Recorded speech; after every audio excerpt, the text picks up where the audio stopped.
네, 오늘 아침엔 라이프에서는 국립암센터 대학원장 명승권 교수와 함께 올바른 건강 정보 알아보겠습니다. 교수님 어서 오세요. 네, 안녕하십니까. 네, 이 술을 너무 마시면 건강에 나쁘다는 건 누구나 알고 있는 사실이잖아요. 근데 또 적당히 마시면 괜찮다, 오히려 건강에 도움이 된다 이런 이야기도 있거든요. 오늘 이거랑 관련해서 어떤 게 진실인지 말씀해 주신다고요? 네, 뭐 잘 아시겠지만 술은 알코올 성분인데 과량의 알코올을 섭취하게 되면 고혈압, 당뇨, 이상지질 혈증 같은 생활습관병의 원인이 될 수 있고요.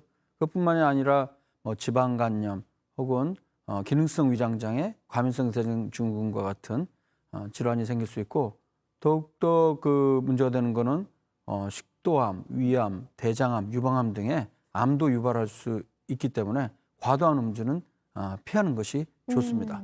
근데 이렇게 뭐 가끔씩 적당하게 마시는 경우는 오히려 건강에 도움이 된다, 이런 소리는 또 무슨 소리예요? 네, 그런 얘기 많이 들어보셨죠. 네. 그걸 이해하기 위해서는 일단 술 양에 대해서 좀 알아봐야 되는데요. 우리가 표준잔이라는 개념이 있습니다. 보통 뭐 한두 잔의 술이 좋다 이런 얘기 할 때 이 잔은 우리가 알고 있는 이 잔이랑 약간 차이가 있는데요.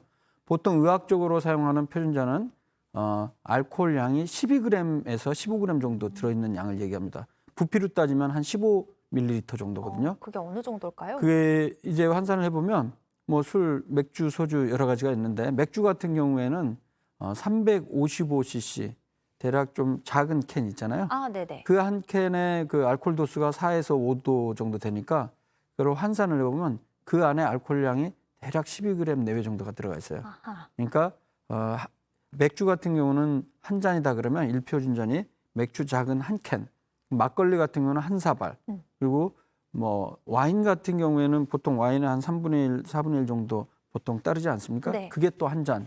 그리고 소주. 위스키. 아, 위스키. 위스키 같은 경우는 그 위스키 잔에 한 잔. 그리고 우리나라 사람들이 많이 마시는 소주 같은 경우는 한 잔 반에서 두 잔 정도가 아하. 바로 1표준잔이 되겠습니다. 네. 그래서 이 적정량의 소량의 음주가 좋다는 얘기가 나오게 된 이유는요.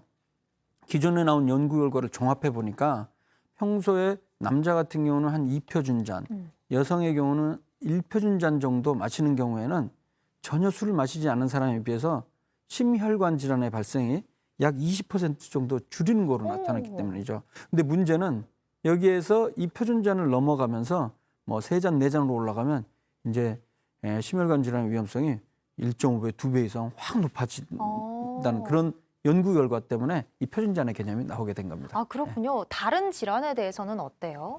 네, 특히 암이 이제 우리가 중요한 부분이 되겠는데요. 네. 사실 우리나라 보건복지부와 국립암센터에서는 국민 암 예방 수칙이라는 것을 10개를 제정을 해서 국민들에게 홍보를 하고 있습니다.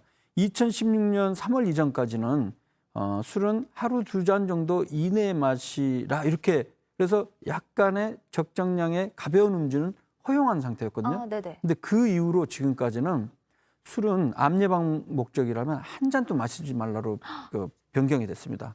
그 이유는 그 바로 직전에 유럽 암 예방 수칙이 변경이 된 건데요. 예. 그 근거는 그 이전까지 나온 연구 결과를 종합해 보니까 오히려 한두 잔의 소량의 음주도 뭐 구강암, 식도암, 유방암, 대장암의 위험성을 적게는 5%, 많게는 17%까지 높였다는 이런 연구 결과에 근거해서 소량 음주도 아예 피하라고 그런 수칙이 바뀌게 된 거죠. 암에는 소량의 음주도 안 좋다. 그렇다면 술은 그냥 안 마시는 게 답일까요? 네, 그래서 지금 현재 수칙은 술을 마시지 말란데요. 이렇게 얘기하면 그 술 만드는 회사에서는 굉장히 좀 신경 쓰이겠네요. 스트레스 받겠죠. 근데 이 연구 결과 관련해서는 사실 의학적 연구라는 게 이 소량 음주에서는 좀 논쟁이 현재 있는 상태입니다. 아, 네네네. 뭐냐면 그 사람을 대상으로 이 관찰하는 연구 방법에는 크게 중요한 게 환자 대조군 연구 방법이 있고요. 하나는 코호트 연구 방법이 있어요. 환자 대조군 연구라는 건 뭐냐면 이미 예를 들어서 간암이 발생한 사람들 100명을 모집을 하고요. 그다음에 암이 없는 대조군 100명, 건강한 사람들을 100명을 모집해서 그 두 그룹의 평상시 음주 습관을 물어보는 거죠. 예. 근데 이 물어보는 과정에서 빗둘림, 편향이 나타날 수 있는데 그걸 이제 선택 빗둘림이라는 게 생길 수가 있습니다. 예. 기억에 문제가 생기는 거는 회상 빗둘림이라고 얘기하고요. 그다음에 어떤 집단을 선택하는 데 있어서 전체 집단을 대표하지 못하는 대표성의 오류가 발생을 할 수가 있습니다. 이런 오류를 극복할 수 있는 방법이 코호트 연구 방법인데요. 네. 굉장히 많은 사람들을 대상으로 해서 수년 동안 관찰했을 때 술을 전혀 안 마신 사람과 술을 좀 많이 마신 사람과 비교해서 암의 발생이 얼마나 차이가 나냐 이런 방법인데요. 흥미로운 거는 그전에 한 뭐 10여 년 전까지 환자 대조군 연구 방법이 많이 나왔었는데 그 연구에서는 소량의 음주도 암을 유발한다고 나왔었는데요. 그 뒤로 나온 코호트 연구 방법이라고 더 근거 수준이 높은 방법을 해봤더니 관련성이 별로 없다는 연구 결과가 또 나오고 있어요. 네. 그래서 지금 현재 그 수칙 같은 경우는 그걸 뭉뚱그려서 합쳤기 때문에 소량의 음주도 약간 높이는 거로 나오지만은 좀 더 근거 수준이 높은 코호트 연구 방법을 봤을 때는 아직까지는 그 약간의 소량 음주는 암의 유발에 있어서 좀 차이가 있을 수 있다. 기존 연구라.